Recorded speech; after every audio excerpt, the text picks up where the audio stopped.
आपण पाहत आहात संगमेश्वर कॉलेजचं यूट्यूब चॅनल SES.संगमेश्वर कॉलेज।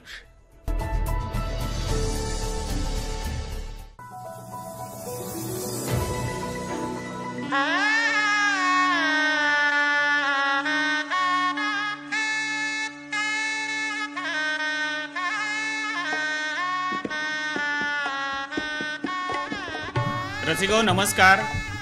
उपस्थित सर्व प्राध्यापक वृंद, विद्यार्थी या सर्वांचं संगमेश्वर कॉलेज सोलापूर मराठी विभाग यांच्या वतीनं मनपूर्वक सहर्ष स्वागत। नमस्कार। संगमेश्वर एज्युकेशन सोसायटी संचलित संगमेश्वर कॉलेज स्वायत्त सोलापूर यांच्या वतीनं अर्थात मराठी विभागाच्या वतीनं वर्षारंभ समारंभ आज इथं संपन्न होतोय। त्या कार्यक्रमास आपण प्रारंभ करतोय। या प्रसंगी आपण निमंत्रित केले प्रमुख वक्ते माननीय प्राध्यापक डॉक्टर सोमनाथ कोमरपंत यांना, जे मराठी विभाग प्रमुख गोवा विद्यापीठ गोवा इथले आहेत। अध्यक्षस्थानी असणार आहेत आपल्या कॉलेजच्या प्राचार्या डॉक्टर शोभा राजमान्य। या वेबिनारमध्ये उपस्थिती राहणार आहे मराठी विभाग प्रमुख संगमेश्वर कॉलेज प्राध्यापक डॉक्टर सुहास पुजारी, प्राध्यापक डॉक्टर महादेव देशमुख, प्राध्यापक डॉक्टर सारीपुत्र तुपेरे सर आणि आपण सारे विद्यार्थीगण सहभागी सर्व मराठीचे हितचिंतक, मराठी प्रेमी शिक्षकांचं देखील आम्ही मराठी विभागाच्या वतीनं मनपूर्वक शब्दसुमनाने स्वागत करतोय। आजच्या या वर्षारंभ प्रसंगी आपण भेटणार आहोत प्राध्यापक डॉक्टर सोमनाथ कोमरपंत सरांना। सरांचा वावर गोव्याच्या मायभूमीमध्ये साहित्याच्या विश्वामध्ये खूप मोठा आहे।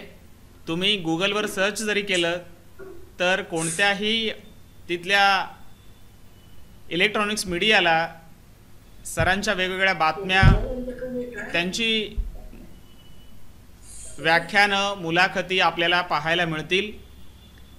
असं हे ज्येष्ठ व्यक्तिमत्व आज आपल्या भेटीला येत आहे आणि हा सगळा प्रवास मराठी विभागानं आपल्याला घडवून देण्याचा ठरवलेला आणि ते आज संपन्न होतं, याचा आनंद तुम्हा सगळ्यांसह आम्हालाही आहे।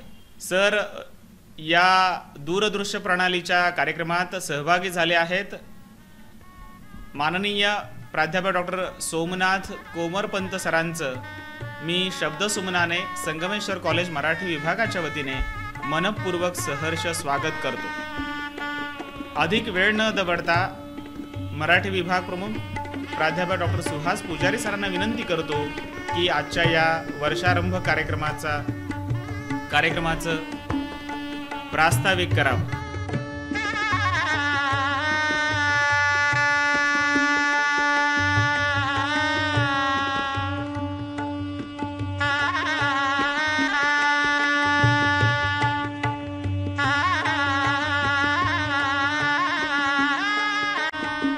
सर्व उपस्थितांचं पुनश्च एकदा सहर्ष स्वागत आणि मी विनंती करतो मराठी विभाग प्रमुख प्राध्यापक डॉक्टर सुहास पुजारी सरांना की त्यांनी आजच्या या वर्षारंभ कार्यक्रमाचं प्रास्ताविक करावं।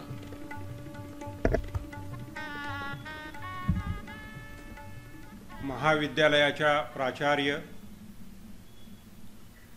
डॉक्टर शोभा राजमान्य, आजच्या या मराठी विभागाच्या वर्षारंभ समारंभास प्रमुख पाहुणे म्हणून निमंत्रित असलेले मराठीतले गोव्यातले नामवंत साहित्यिक माननीय डॉक्टर सोमनाथ कोमरपंत, मराठी विभागातील प्रोफेसर डॉक्टर महादेव देशमुख, प्राध्यापक डॉक्टर सारीपुत्र तुपेरे,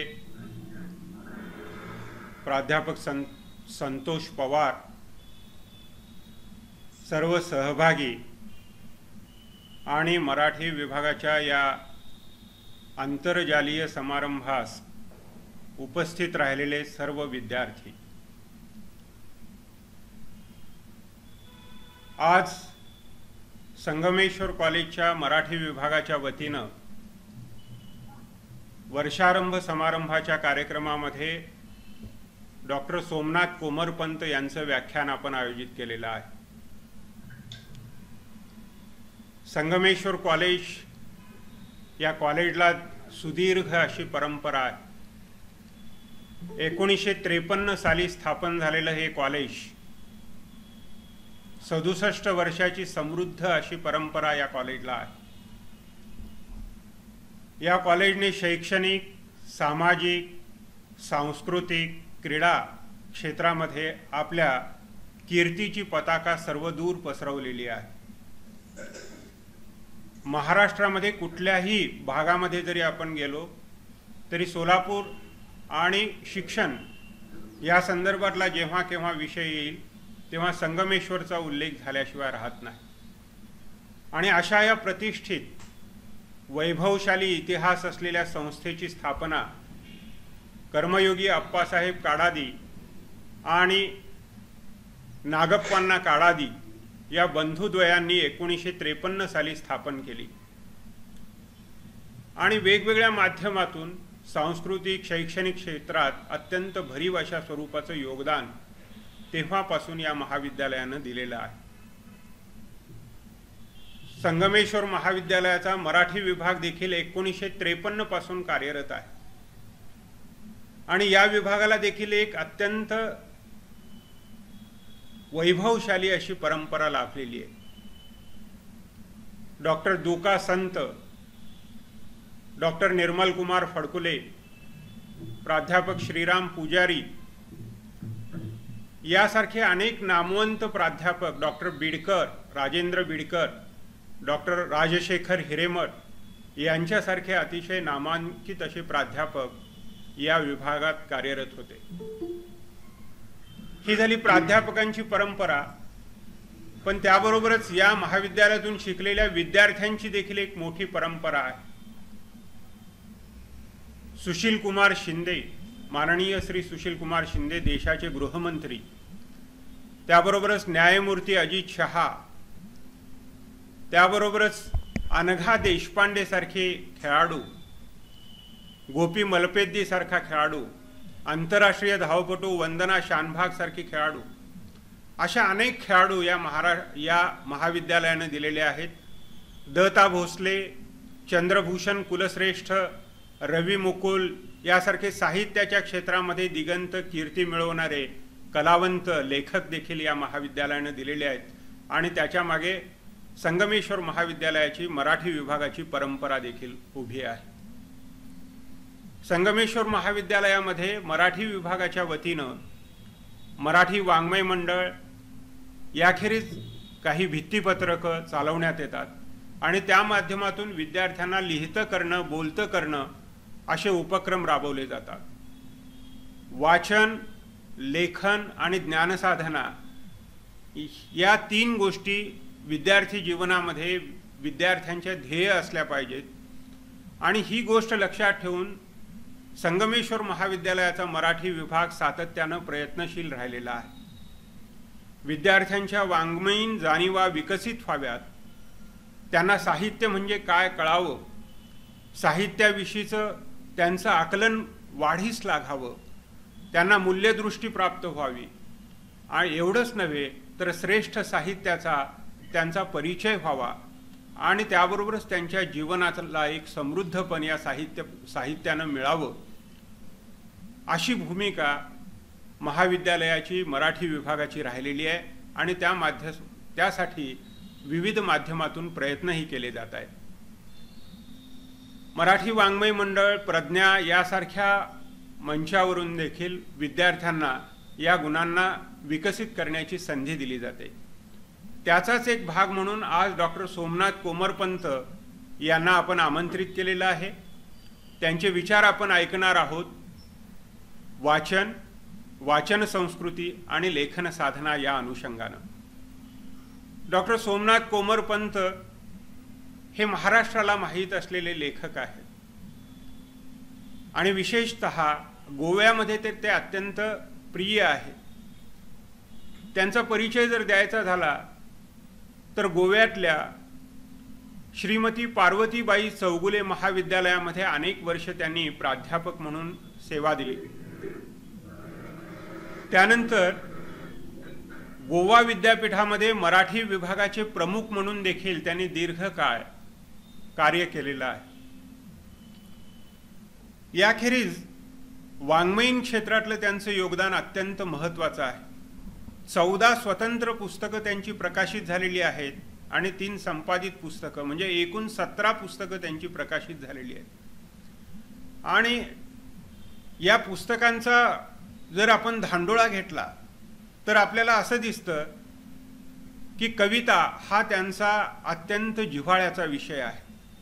कवितेच्या संदर्भात सातत्याने त्यांनी लेखन केलेलं आहे आणि त्याबरोबरच भाषणं देखील दिलेली आहेत. या सोमनाथ कोमरपंत यांनी जवळपास 4 ते 5 पुस्तकं ही कवितेच्या रसग्रहणाच्या संदर्भात लिहिलेली आहेत. म्हणजे एकेका पुस्तकामध्ये 30 कवितांचं रसग्रहण त्यांनी केलेलं आहे. तर कवितेचं रसग्रहण करणं, त्याचा आस्वाद घेणं आणि त्या आस्वादाचा परिचय सर्वांना घडवून आणणं, हे समीक्षेचं जे कार्य आहे ते अत्यंत महत्त्वाचं कार्य डॉक्टर सोमनाथ कोमरपंत यांनी केलेलं आहे. केशवसुतांचा परिचय असेल, बाभ बोरकरांचा परिचय असेल, रवींद्रनाथांचा परिचय असेल, हे विषय देखील त्यांच्या जिव्हाळ्याचे विषय राहिलेले आहेत आणि त्यावर देखील त्यांनी स्वतंत्र पुस्तकाच्या माध्यमातून लेखन केलेलं आहे. याबरोबरच मराठी कविता 1920 ते 1945 एक चिकित्सक अभ्यास हा त्यांचा PhDचा संशोधनाचा विषय होता, प्रबंधाचा विषय होता. त्यावर देखील त्यांचं एक पुस्तक प्रकाशित झालेलं आहे. याखेरीज गोव्यातल्या आणि महाराष्ट्रातल्या अनेक दैनिकातून त्यांनी सदर लेखन केलेलं आहे. काही नियतकालिकातून, वसंतसारख्या मासिकातून देखील त्यांनी सदर लेखन केलेलं आहे. याखेरीज कोशासाठी लेखन केलेलं आहे. असं विपुल कार्य डॉक्टर सोमनाथ कोमरपंत यांनी केलेलं आहे. गोव्याच्या पणजीच्या टेलिव्हिजनवरून त्यांच्या अनेक वेळा मुलाखती प्रसारित झालेल्या आहेत. साहित्य दर्पण कार्यक्रमामध्ये त्यांनी अनेक वेळा सहभाग घेतलेला आहे. तर असं एक चतुरस्र, वाङ्मयप्रेमी, वाङ्मयाची जाण असणारं असं व्यक्तिमत्व आज आपल्यासमोर उपस्थित आहे आणि त्यांचे विचार ऐकण्यासाठी आपण सगळे उत्सुक आहात. मी विद्यार्थी मित्रांना एक विनंती करेन की हा कार्यक्रम चालू असताना हा आंतरजालीय माध्यमातून, दूरदृश्य प्रणालीच्या माध्यमातून हा कार्यक्रम होतोय. तर या कार्यक्रमाचा आपण लाभ घ्यावाच, पण जेव्हा वक्त्याचं भाषण चालू असेल त्यावेळेस आपले व्हिडिओ आणि ऑडिओ बंद ठेवा, म्हणजे आवाज पूर्णपणे सगळ्यांना व्यवस्थितपणे ऐकायला येईल. धन्यवाद. धन्यवाद सर. यानंतर पुनश्च एकदा शब्दसुमनाने स्वागत करून माननीय प्राध्यापक डॉक्टर सोमनाथ कोमरपंत सरांना विनंती करतो की त्यांनी आम्हा सर्वांना मार्गदर्शन करावं. माननीय डॉक्टर सोमनाथ कोमरपंत सर. माननीय प्राचार्य डॉक्टर शोभा राजमान्य, मराठी विभागाचे प्रमुख प्राध्यापक डॉक्टर सुहास पुजारी सर, मराठी विभागाचे प्राध्यापक महादेव देशमुख, तसेच डॉक्टर सारीपुत्र तुपारी, प्राध्यापक वर्ग आणि माझ्या प्रिय विद्यार्थी बंधू भगिनींनो, सोलापूरच्या संगमेश्वर कॉलेजमधील BAच्या मराठी वाङ्मयाच्या विद्यार्थ्यांसमोर मोकळेपणाने संवाद करताना मला अतिशय आनंद होत आहे.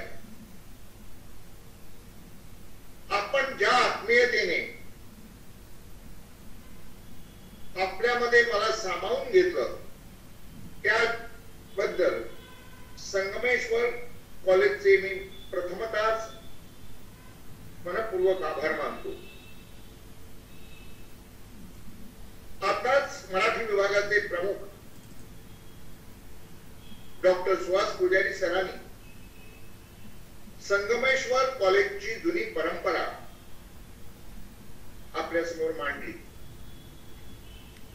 सोलापूर परिसराचं नाव येताच माझ्या मनामध्ये संगमेश्वर कॉलेजच्या अनेक आठवणी तरळत आहेत.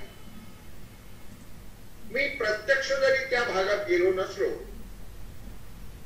तरी आठवणीच्या रूपाने माझ्या मनात त्या परिसराविषयी आणि त्या परिसरातील संचिताविषयी ममत्वाची भावना निर्माण झालेली आहे. त्याचं कारण मी तुम्हाला सांगतो. 1973 मध्ये मी ज्यावेळी मडगावच्या चौगुले महाविद्यालयामध्ये मराठीचा अध्यापक म्हणून प्रारंभ केला, त्यावेळी आमचे विभाग प्रमुख होते डॉक्टर नरेश कवडी. त्यांच्या पितृतुल्य मार्गदर्शनामुळे माझी त्यावेळी अध्यापक म्हणून जडणघडण झाली, हे मी मोकळेपणाने सांगू इच्छितो. त्यांच्याशी माझा नित्य संवाद चालत होता आणि त्यांच्या तोंडून सोलापूर आणि त्या परिसरातील महाविद्यालय, तेथली शैक्षणिक परंपरा याविषयी आमच्या स्टाफ रूम मध्ये नेहमी चर्चा चालत असे. दुसरी एक महत्वाची गोष्ट म्हणजे मराठीतले प्रख्यात समीक्षक, कादंबरीकार आणि एकेकाळी कवी असलेले प्राध्यापक त्र्यंबी सरदेशमुख हे डॉक्टर नरेश कवडी यांचे मित्र होते. आणि मी बीएच्या वर्गात असताना त्यांचं अंधार यात्रा हे समीक्षेचं पुस्तक मी वाचलं होतं. माझी कवितेविषयीची जाण, कवितेविषयीचं आकलन आणि मराठी कवितेची पूर्व परंपरा जाणून घेताना त्र्यंबी सरदेशमुखांच्या मर्मदृष्टी असलेल्या या पुस्तकाचा खूपच उपयोग झालेला आहे, हे मी या ठिकाणी नमूद करू इच्छितो. डॉक्टर नरेश कवडी यांच्या तोंडून कवी कुंज विहारी, कवी संजीव आणि अन्य साहित्यिकांचा उल्लेख येत असे. त्याचप्रमाणे आपल्या कॉलेजचे एकेकाळचे मराठी विभाग प्रमुख, संगमेश्वर कॉलेज मधील यांचं अध्यापन केवळ त्या परिसरापुरतं मर्यादित न राहता संपूर्ण महाराष्ट्राचे वाचस्पती म्हणून जे ओळखले गेले ते डॉक्टर निर्मल कुमार फडकुले यांची अनेक व्याख्याने मी गोव्यामध्ये ऐकलेली आहे. खांडेकर जन्मशताब्दीच्या वेळी ते आलेले होते, त्यांनी अनेक व्याख्यान ऐकलेली आहेत. कोल्हापूरला मी महात्मा फुलेवरचं त्यांचं व्याख्यान ऐकलं, त्यामुळे मला ते सदैव गुरुतुल्य वाटत आलेले आहे. भौगोलिक दृष्ट्या जरी आपल्यामध्ये अंतर असलं तरी गोमंतक आणि सोलापूर यांच्यामधलं हे नातं निर्माण झालेलं आहे.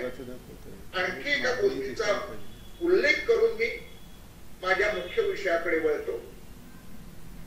आपले आजचे मराठी विभागाचे प्रमुख डॉक्टर सुहास पुजारी यांनी मारुती चित्तमपल्ली वेष्टी आणि सृष्टी हे पुस्तक संपादन, त्या पुस्तकाचं संपादन केलं. त्यावेळी त्यांनी अतिशय महत्वाने माझा वसंत मधील चित्तमपल्लीवरचा लेख समाविष्ट करून घेतला आणि मला चित्तमपल्ली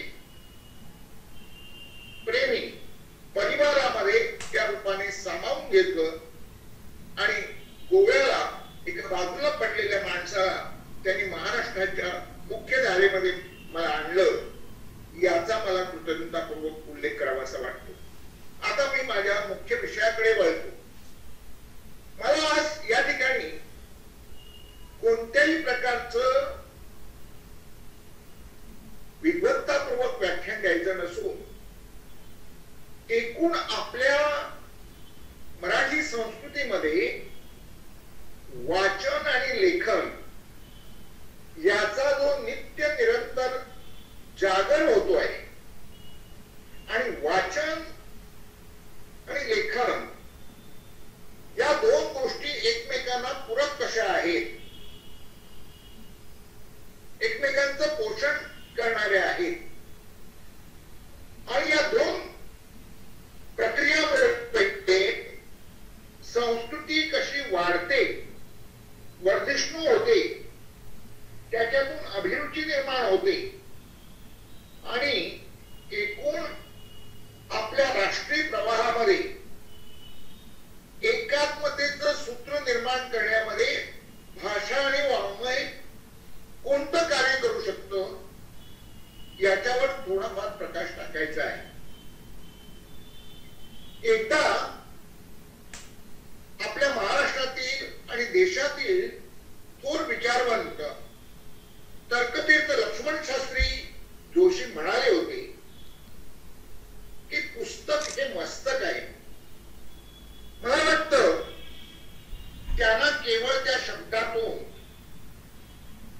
प्रास जुळवायचा नव्हता.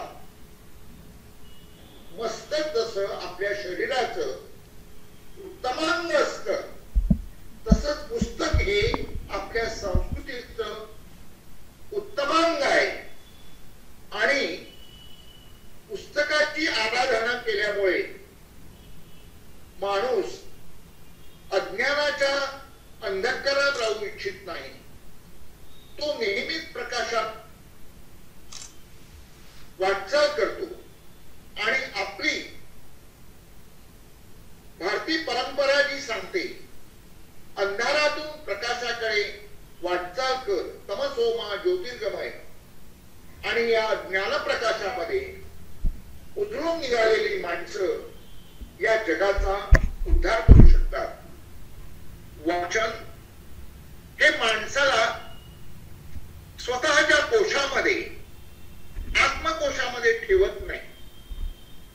ज्यांनी आजवर वाचन केलेलं आहे, लेखन साधना केलेली आहे, देशाच्या स्वातंत्र्य लढ्यामध्ये तुरुंगात असताना देखील ज्यांनी साहित्य निर्मिती केलेली आहे, म्हणजे आपल्या आधुनिक मराठी वाङ्मयाचा जर इतिहास जर घेतला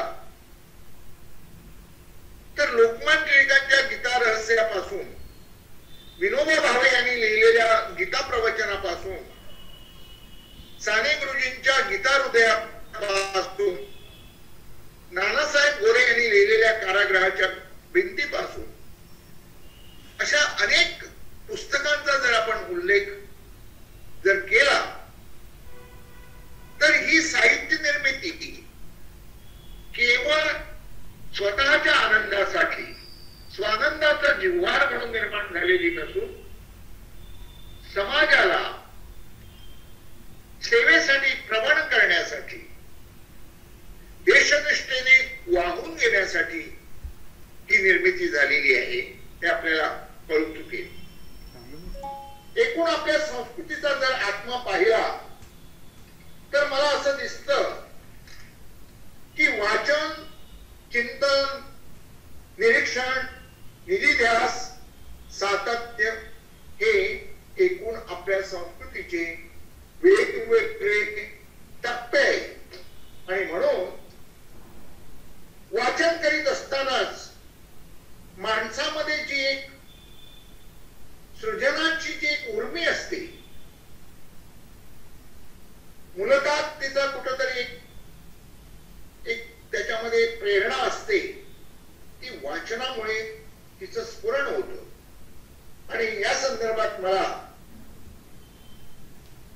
मारुती चित्तमपल्लींचं शब्दांचं धन त्या पुस्तकातला त्यांच्या ग्रंथसंग्रहाविषयीचा लेख आठवतो. त्यांच्या अनेक ठिकाणी तो आलेला आहे की मारुती चित्तमपल्लींचे मार्गदर्शक, प्रेरक शक्ती देणारे म्हणून ते नेहमीच व्यंकटेश माडगूळकर, त्याप्रमाणे गोनी दांडेकर, मुलकराज आनंद, राभी जोशी यांचा ते उल्लेख करतात. तर एकदा व्यंकटेश माडगूळकरांनी त्यांना लिहिण्याचा जणू मंत्रच दिला, वाचा लिहा, तुम्ही लिहू शकाल असं म्हणून आपल्या खिशाचं एक नवीन खिशातली नवीन पेन त्यांनी काढून त्यांच्या खिशाला लावलं. हा जो दिव्यातून दिवा पेटण्याचा जो मंत्र त्यांनी जो दिला तो अत्यंत मोलाचा आहे. या संदर्भातच मी पुढे सांगू इच्छितो. मारुती चित्तमपल्लीने अलीकडच्या एक 40 वर्षामध्ये वनविद्येच्या अभ्यासाच्या निमित्ताने आपल्या मराठी वाचकामध्ये, मराठी रसिकामध्ये एकूण निसर्ग आणि माणूस यांच्यामध्ये जे एक सुसंवादाचं नातं निर्माण केलेलं आहे आणि नव्याने येऊ घातलेल्या पर्यावरण शास्त्र या विषयाला त्यांनी जे संदर्भ पुरवलेले आहेत त्याला तोड नाही. आता मारुती चित्तमपल्ली हे मूळचे सोलापूरचे. वनविद्येच्या निमित्ताने ते कोइंबतूरला गेले. वनविद्या त्यांनी आत्मसात केली, पण आपलं वाचनाचं क्षेत्र त्यांनी वनविद्येपुरतं मर्यादित ठेवलं नाही. त्यांनी संस्कृत साहित्याचा अभ्यास केला, मराठीतील पूर्वसुरींचा अभ्यास केला, समकालीन लेखक अभ्यासले, इंग्रजीतील ग्रंथ वाचले. परिस्थितीची साथ नसताना देखील त्यांनी आपला ग्रंथसंग्रह वाढवला. मला वाटतं ज्या वनविद्येतून त्यांनी हे ज्ञान मिळवलं त्याच्याही पेक्षा जास्त त्यांनी वनात राहून, विजनवासात राहून लोकांना जे मार्गदर्शन करणार जे लेखन केलं आणि साध्या भाषेतून लेखन केलं, लोकांना सहजपणे कळेल अशा प्रकारची शब्दकळा त्यांच्याकडे आहे.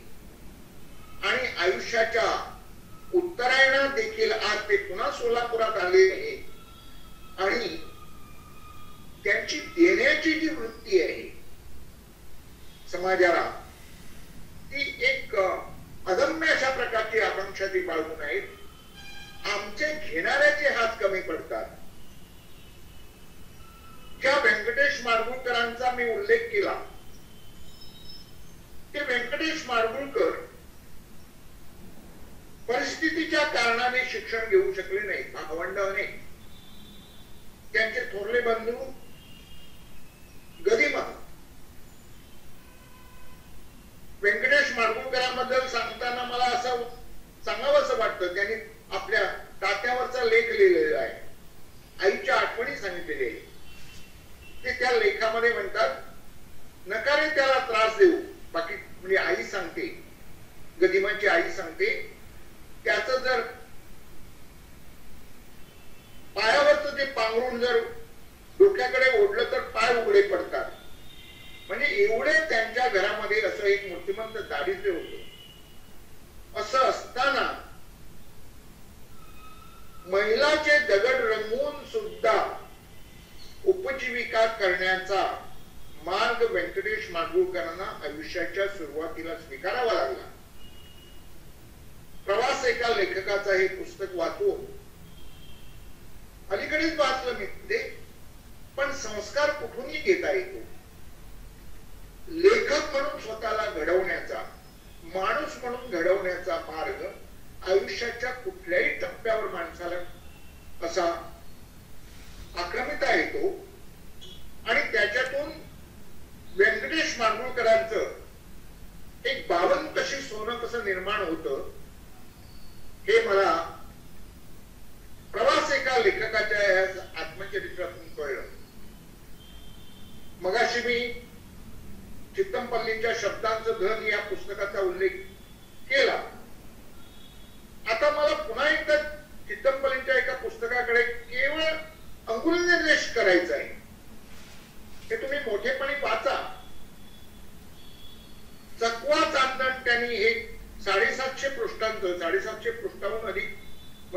असलेलं आत्मचरित्र लिहिलेलं आहे.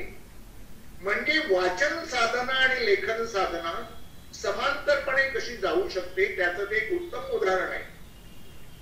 आज आयुष्याच्या या टप्प्यावर जेव्हा मी सैरभैरव होतो तेव्हा मी चकवा चांदणचा आधार घेतो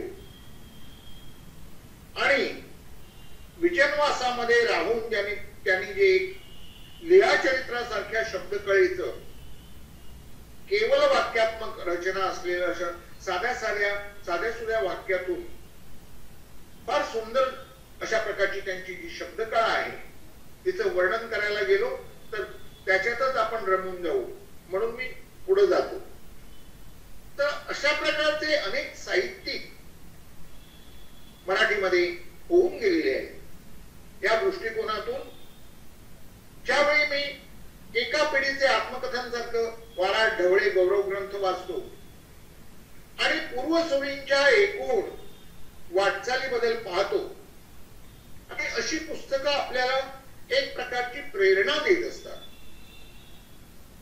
एका पिढीच्या आत्मकथनामध्ये ज्या लेखकांनी लेखन केलेलं आहे ते स्वातंत्र्यपूर्व काळातल्या लेखकांनी केलेलं आहे. त्याच्यामध्ये वि. स. खांडेकर आहेत, वाल कुलकर्णी आहेत, डॉक्टर गंब ग्रामोपाध्याय आहेत, अनंत काणेकर आहेत, स्वतः वारा ढवळे आहेत, उशी रेगे आहेत. त्यावेळेच्या परिस्थितीनुसार या लोकांना शिक्षणासाठी म्हणा वाचनासाठी अक्षरशः खडतर साधना करावी लागली आणि ही खडतर साधना करीत असताना त्यांना लेखणी गवसली. त्यांनी स्वतः मासिका चालवली. एकेकाची जी वाटचाल झालेली आहे ती जर समजून घेतली तर आपल्याला विस्मय वाटतो. छंद सारखं वाङ्मयीन नियतकालिक त्यांनी उशी रेगे, वारा ढवळे, ग्रामोपाध्याय या लोकांनी कशा प्रकारे चालवलं ते वाचताना ते सगळं आपल्याला आज मनोरंजक वाटतं, पण त्या काळामध्ये ते किती कठीण व्रत होतं याची आपल्याला कल्पना येईल. वि. स. खांडेकरांनी आपलं आत्मचरित्र लिहिलेलं आहे. त्याचप्रमाणे त्यांनी पहिली पावलं कशी पडली याच्याविषयी पण लेखन केलेलं आहे. गदिमांनी मंतरलेले दिवस म्हणून आपल्या सुरुवातीच्या वाटचालीचा आलेख रंगवलेला आहे. या सगळ्या समर्थ लेखकांची वाटचाल ही काट्याकुट्यातून झालेली आहे, खडतरपणे झालेली आहे. पण कविता लेखन म्हणा, निबंध लेखन म्हणा, कथा कादंबरी हे सगळ्या वाङ्मय सरितेचे पाठ काढण्याचं काम पारतंत्र्य कालामध्ये त्यांनी अतिशय नेकीने केलेलं आहे हे आपल्याला दिसून येईल. आणि मराठी वाङ्मय सरितेची ही वळण आणि अनेक वाकणं पाहताना आपल्याला अभिमान वाटेल. हा आपला एक समृद्ध वारसा आहे की मराठी भाषा अशा प्रकारच्या अनेक स्थित्यंतरातून गेलेली आहे हे आपल्याला कळेल.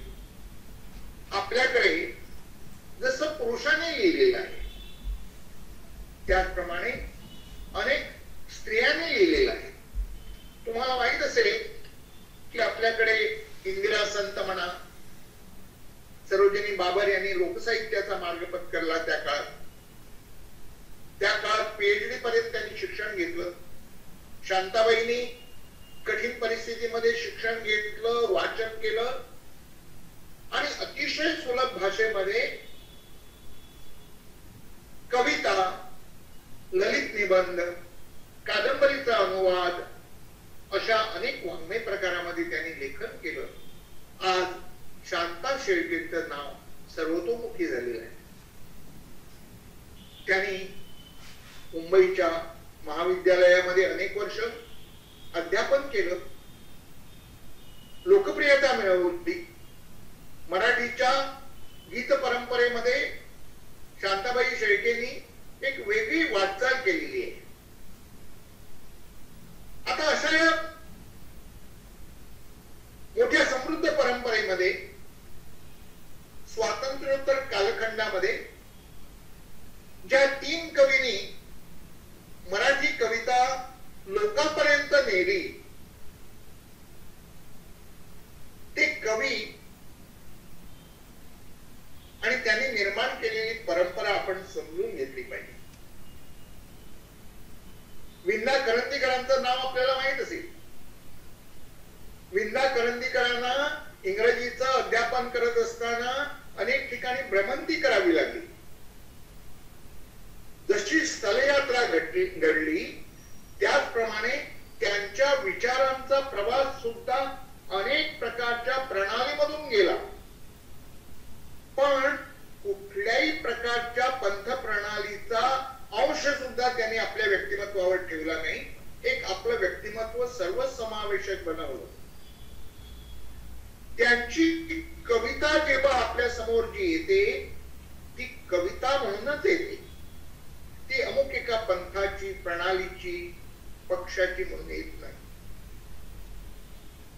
विजय राजाध्यक्षांनी संवाद सारखं पुस्तक लिहिलेलं आहे. त्याच्यामध्ये विंदा करंदीकर, गंगाधर गाडगे, वालक कुलकर्णी यांच्या प्रदीर्घ मुलाखती आहेत. मुक्त असं ते बोलणं आहे सातत्याने.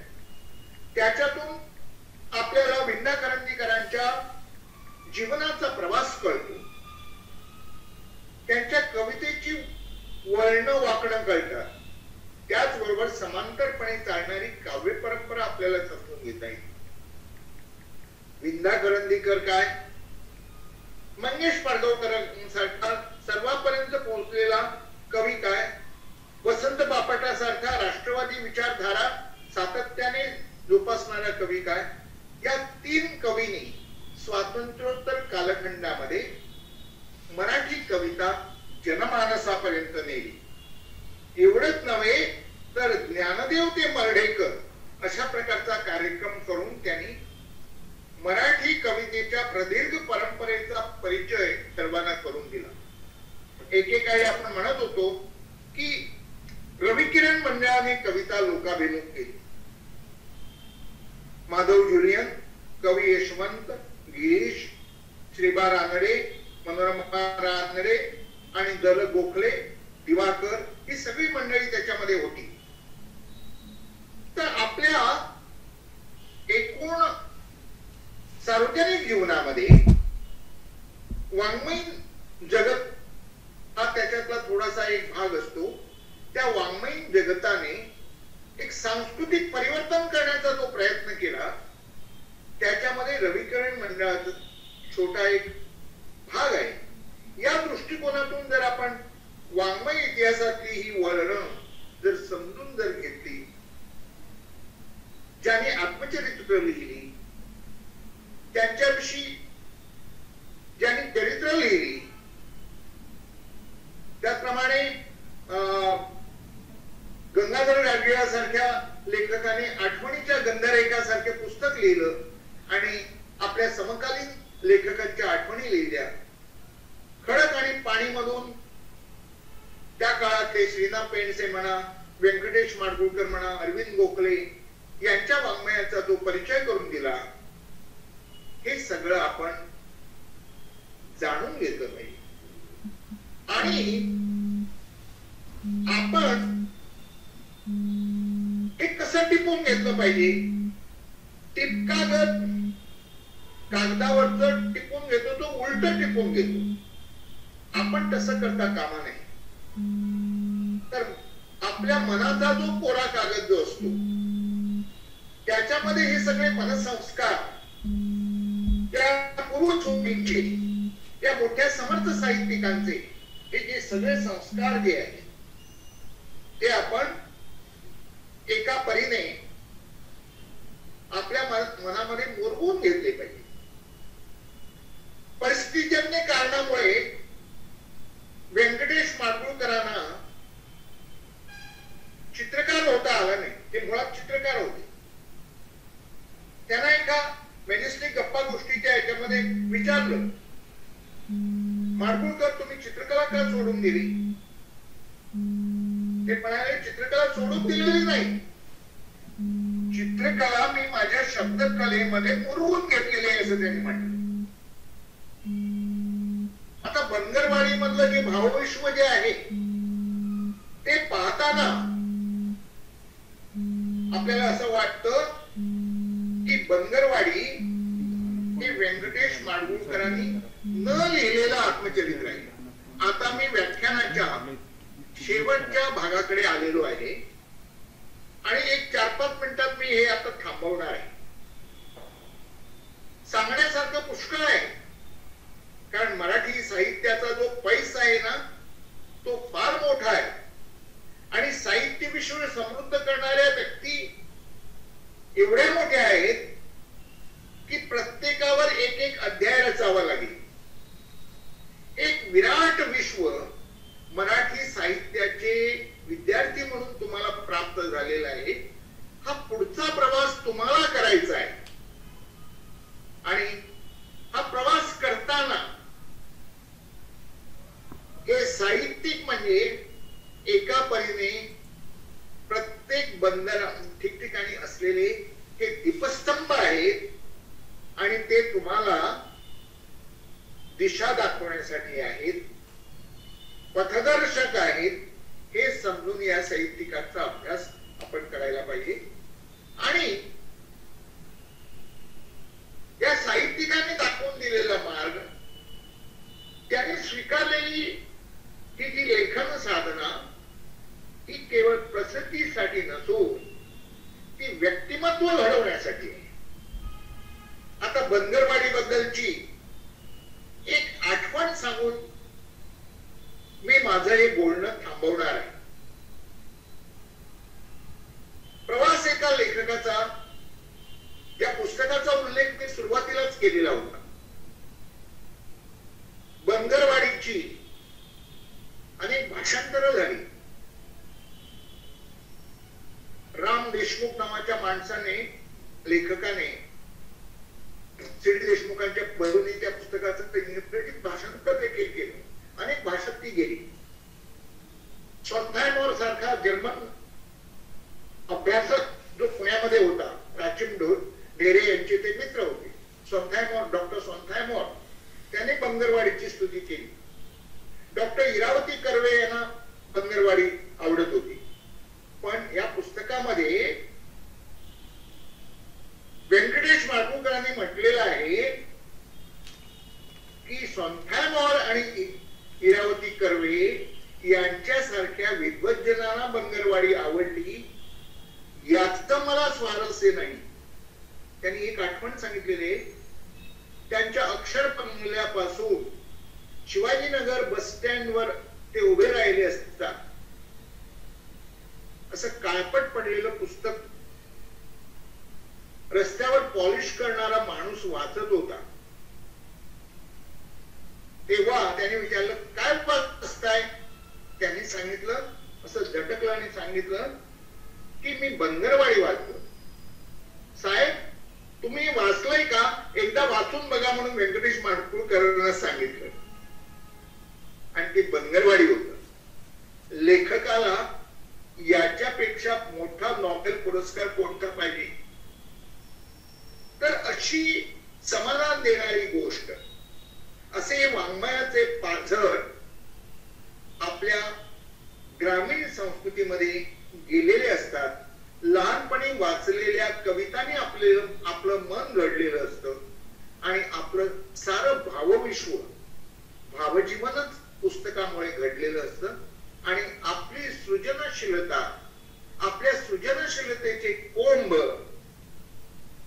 जे विकसित होतात, त्याची रोप होतात आणि मोगरा फुलला, मोगरा फुलला आणि त्याचा भार कळीयासी आला, असं ज्ञानदेवासारखं आत्मतृप्तीचा उद्गार कविमन काढायला लागतं. तेव्हा त्या अक्षरांची महती आपल्याला कळते आणि तिथं आपण नतमस्तक होतो. संगमेश्वर कॉलेज सारख्या जुन्या जाणत्या महाविद्यालयात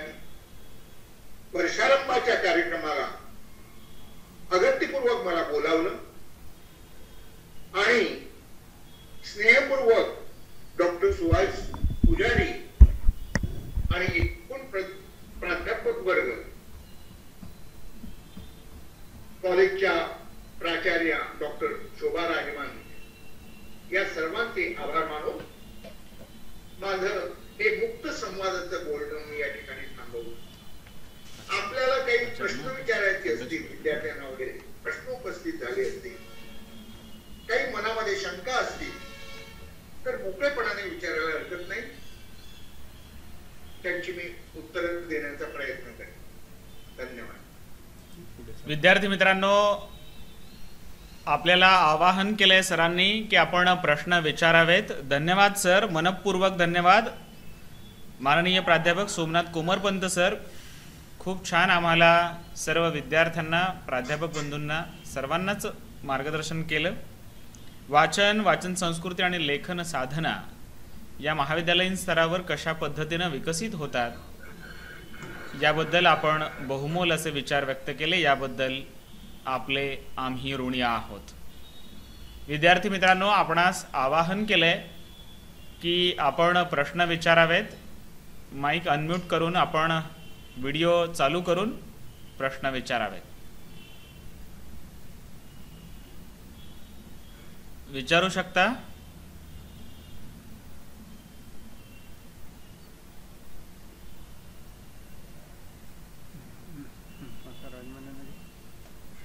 आता माननीय प्राचार्य राजमान्य मॅडम यांना विनंती करतो की त्यांनी अध्यक्षीय समारोप करावा.